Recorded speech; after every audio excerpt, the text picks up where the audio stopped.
একটা ভাইয়া আমারে বলতেছিল যে ভাই আপনি তো অনেকের গল্প শেয়ার করলেন, তো আমারও একটা গল্প শেয়ার করেন আমার ভালোবাসা মানুষটাকে নিয়ে। ভাই আমার বলতেছিল ভাই আমি যে মানুষটাকে ভালোবাসি ভাই বিশ্বাস করেন আমি বলে শেষ করতে পারবো না যে ওই মানুষটা আমার জন্য কি করছে জীবনে, এত স্যাক্রিফাইস এত কিছু। আসলে আমি নিজে অনেক সময় অবাক হয়ে যাই যে এই কি আসলে কেউ আমারে ভালোবাসে নাকি এর থেকে অনেক বেশি কিছু। শুধু ভালোবাসার জন্য মানুষ এত কিছু কিভাবে করতে পারে? আমি কখনো তো ভাই এই জিনিসগুলো ওর জন্য করতে পারলাম না। দিনের পর দিন ঠিক আছে আমার জন্য ফ্যামিলির কাছে অত্যাচার সহ্য করছে, বাট বিশ্বাস করেন ভাই আমি যদি কখনো জিজ্ঞাসা করছি যে কি তোমার কিছু বলছে বাসা থেকে, সবসময় একটা কথাই বলতো যে না আমারে কিছু বলে নাই। আমারে কি বলবে? তুমি বলো না কি বলবো আমারে। কিন্তু ভাই আমি যখন খোঁজ খবর নিতাম তখন শুনতাম যে প্রায় ওর গায়ে হাত তুলতো ওর ফ্যামিলির লোকজন, কিন্তু কখনো আমি শুনি নাই যে আমার একটাবার বললো যে তোমার জন্য আমার এই যে এত কিছু আমার মা বাবা আমার গার উপর হাত ওঠায়। কখনো শুনি নাই ভাই, কখনো বলেও না একটাও না।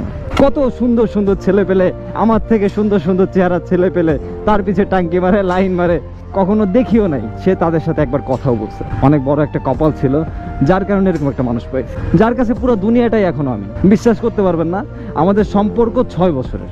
আর আরেকটা খুশির কথা শোনাই, সেটা হচ্ছে ও এখন আমার বউ। আর এইটার পিছনে সম্পূর্ণ যা যা কিছু ছিল সবকিছুই ও করছে। আমি যখন ওদের ফ্যামিলিতে ঠিক আছে জানাই যে আমি বিয়ে করতে চাই, তখন আমার চাকরি ছিল না, তখন ওর মা বাবা ডিরেক্ট বলে যে না বিয়ে দিতে পারবো না। তখন ও সবার সামনে একটা কথা বলছিল আমার এখনো পরিপূর্ণভাবে মনে আছে, আমি ওর সাথে চলে যাব। ও আমাকে যদি রাস্তায় নিয়ে রাখে তাতেও আমি থাকবো, তোমাদের যদি ভালো লাগে তোমরা আমাকে দিতে পারো, আর যদি না দাও আমি নিজে চলে যাব, আমাকে আটকাইতে পারবা না। তো তখন কথাটা শুই না মানে এতটা ভালো লাগছিল আমার, আমি আসলে বলে বোঝাতে পারবো না যে এত ভালোবাসতে পারে কেউ। তখন ওর ফ্যামিলি ওর গার উপর হাত উঠায়, হাত উঠানোর পরে আমি ওনাদের অনেক রিকোয়েস্ট করি, তারপর ওটা শুনে নাই। ও তখন আমার হাতটা ধরে সবার সামনে বলতেছে চলো। সবাই বলছে না যে তুমি কিছু করতে পারবা না, আমি সবার একদিন দেখাই দেবো যে তুমি কিছু করতে পারবা, তুমিই পারবা, তোমার দ্বারা সবকিছুই সম্ভব, আমি সেটা প্রমাণ করে দিব।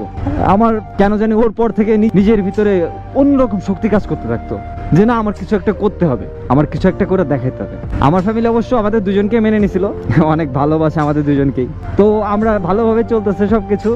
আমার ওই যে জেদটা যে আমার বউ বলছিল যে না তোমার কিছু একটা করে দেখাতে হবে আর তুমি পারবা, সেই জেদে আজকে আমি অনেক ভালো কিছু হয়ে গেছে জীবনে। একটা জিনিস কি জানেন, খুশি থাকার জন্য টাকা পয়সার দরকার হয় না। টাকা পয়সা আজ আছে কাল নাই, টাকা পয়সা আজকে নাই তো কাল আসবে, আসবে কিন্তু এমন একটা মানুষ দরকার, এমন একটা ভালোবাসার মানুষ দরকার যে মানুষটা আপনার শেষ অবধি আপনার পাশে থাকবে, আপনার কাছে থাকবে, আপনাকে ভালোবাসে আপনার হাতটা শক্ত করে জড়াতে রাখবে। মানে যেমনই পরিস্থিতি হোক যেমন অবস্থা হোক সে মানুষটা সবসময় আপনাকে বলবে যে আরে আসি তো আমি, তুমি টেনশন করতেছো কেন, আমি আসি না, তুমি ভয় পাও কেন, আমি কি চলে যাইতেছি, তুমি এত কিছু করতেছো তো শুধু আমার জন্য। তাহলে আমি যদি এতটুকু এই সামান্যতায় যদি থাকতে পারি তোমার কাছে, তাহলে তুমি কেন থাকতে পারবে না, তাই না?